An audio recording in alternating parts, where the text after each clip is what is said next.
আচ্ছা, যে বোর্ডে পাওয়ার সাপ্লাই যাবে, তো আমরা পাওয়ার সাপ্লাইটা এখানে কানেকশান করছি। এই যে, কারণ এসএমপিএস থেকে মনিটরের যে এসএমপিএস আছে বা পাওয়ার সাপ্লাই আছে, সেখান থেকে আউটপুট একটা যে ভিডিও কার্ড আছে সেখানে কানেকশান হলো।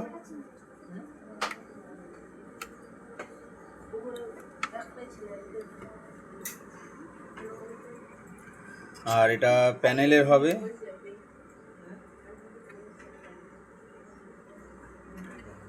প্যানেল কানেকশান হয়ে গেল।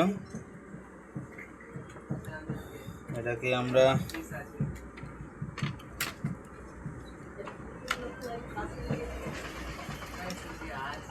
এইভাবে চেপে দিলাম, আমার ইনস্টল হয়ে গেল। আমরা এটা দেখবো এবার ছবি আসে কি না।